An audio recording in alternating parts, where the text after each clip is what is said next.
Jared, I am struck by the tremendous power of religious belief. You see it in the world, you see it in individuals.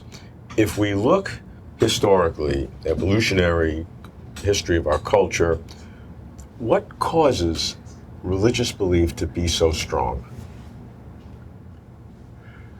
There are at least, if I told you that there's one thing that causes religious beliefs to be strong, you would immediately know that I'm an idiot to give you such a simple answer. There are instead at least half a dozen powers of religious beliefs, and among those half a dozen, several of those are political. The most straightforward of these political functions, which arose only within the last 5,000 or 6,000 years with the development of complicated political systems. Governments are new in human history. One of those political functions is to justify obedience to kings and priests and emperors. But after that, in a big society, in a small human society, like the New Guinea societies where I work, there are a few hundred people, you know everybody by name, there isn't any issue of dealing with strangers. But, so here, you and I have met recently, and in the last short time since we met each other, neither you nor I has moved to kill each other. But in New Guinea, that would be unthinkable. If I were at such a short distance from a stranger, we would quickly freak out, and either I would try to kill you or run away, or vice versa. So you need something special to enable a large society where you encounter strangers to function. Religion plays an essential role. Religion offers a moral code, which says how you're supposed to behave to everybody, whether or not they're your fifth cross cousin or not. There are like 10 commandments. Every religion has its commandments, which include thou shalt not kill a stranger. But under circumstances, thou shalt kill. If you've gone to war with those people over there, religion says, yes, you should kill those jerks because they are non-believers, they don't have the true religion. So religion in the last 5,000 years has acquired some new social political functions, namely obey the king, don't kill strangers, but yes, do kill strangers if they believe in the wrong religion. So why does that give it such power? I mean, let's try to understand that, why it was religion that gave it that power. It could have been, if it's that logical, it could have happened without religion. Moral codes can develop. We see that today with humanist society, that they have moral codes. They don't need to believe in supernatural things. The power comes from the obedience that religion commands and the willingness to sacrifice oneself that religion commands. For example, the World Trade Tower attack. 19 people with certain religious beliefs ended up killing 2,993 people with other religious beliefs. They sacrificed their lives.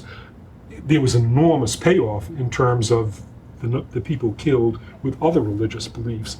In traditional New Guinea society, where there is not this political function of religion, nobody in war, no New Guinean in war, risks his own life. Of course, if the enemy outnumber you, you run away, or if the enemy catch your friend, you're going to run away.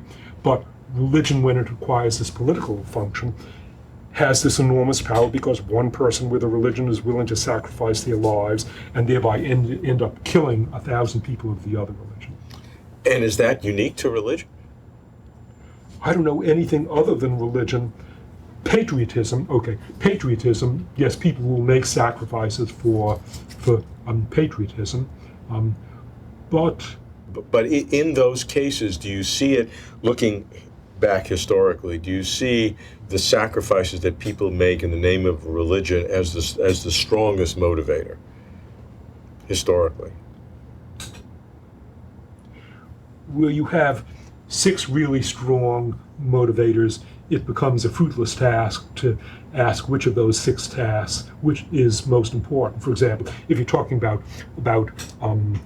marriage serves 6 different functions: money, sex, rearing children. Which of those is most important? They're all important. And similarly with religion, there are half a dozen functions. They're all important.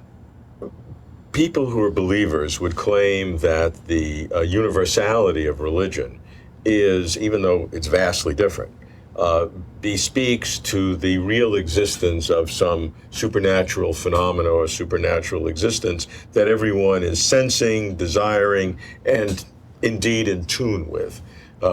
If you do not believe in such supernatural existence, you still do have to explain the virtual ubiquity of religion.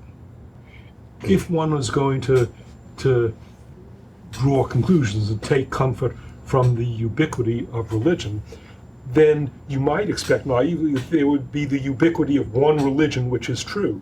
But in fact, every religion maintains all other religions to be untrue. That already should make you start to be suspicious that you can't make any arguments about truth from ubiquity.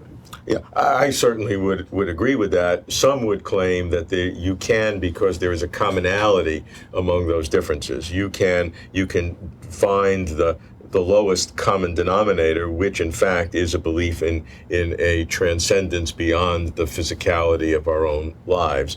And in that sense of the spiritual, some people call it transcendent, some people call it spiritual, or a different realm, or a real, or ultimate, some other sense. So I mean, that's what the claim is. And so to contradict that, if one desires, you have to come up with a competing explanation. The ubiquity of religion seems to me a really weak defense of religion. There are other things that are ubiquitous. The use of drugs and the use of alcohol is almost ubiquitous among societies that have the wherewithal to make alcohol and make drugs. Does this mean that drugs and alcohol bring benefits? No, drugs are an unfortunate byproduct of our knowledge of botany and of our experimenting. If I were religious, I would hope that there would be some better defense for religion than its mere ubiquity. Well, I think that's just one of a category, but the important thing is to try to understand that in a social, cultural, or evolutionary sense. And the recent focus that you talk about in terms of when human societies have become organized into governmental structures, and therefore the king has to be supported, and the and rules have to be made for either the protection of people within the society who you don't know, or the defense of the society through other attacks. If religion gives those two things coherence, then that begins to be a logical story for its development. But do you see specific examples of that? I mean, most of us know the Western monotheistic traditions of the Old Testament, but do you see other societies that show similar kinds of characteristics? The great majority of societies do have things that could be called religion. The benefits of religion that we've been talking about, the political benefits, they're relatively new. So what was religion doing 20,000 years ago before there were any kings? If you look at the cave paintings of Lascaux and the upper Pleistocene paintings, it suggests that those people were religious. So what was religion doing before there were any kings? You can see what religion was doing before there were any kings by seeing what religion does in traditional societies, small-scale tribal societies such as those in New Guinea. Religion there has multiple functions. It has the function of explanation, of making sense of a complicated world where there are not scientific explanations. It has the function of reducing anxiety and giving you a sense of having control in situations that are really risky. I'll give you a nice example of that.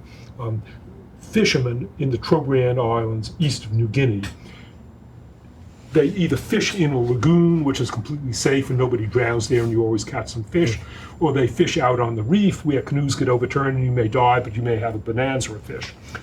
They have rituals and they pray when they go fishing out on the reef. They don't have any rituals when they go fishing in the lagoon, which is utterly predictable. This illustrates that religion is a way to diffuse anxiety so you can keep your cool and paddle out to the reef even knowing that you're at risk of drowning. An example is that among game players, chess players do not have rituals and they don't pray because they know that they'll win or not depending upon making the right move. Whereas gamblers, they have all these rituals about shaking the dice and they may pray and have rituals. That's because there's uncertainty in gambling, but there's not uncertainty in chess. And there's uncertainty in reef fishing, but there's not uncertainty in lagoon fishing. And that gives rise to a religious differentiation where you have a religious ritual for the former, the risky one, and you don't need something for the latter. Exactly. Religion plays an enormous role in helping us deal with our anxiety and not freak out so that we can deal then with a really dangerous situation. People who are close to atheists, in war, in battle, that's when they may suddenly discover religion because it's very frightening and it's uncontrollable. Religion is something that enables you to muster your cool and make your best effort even in a dangerous, unpredictable situation.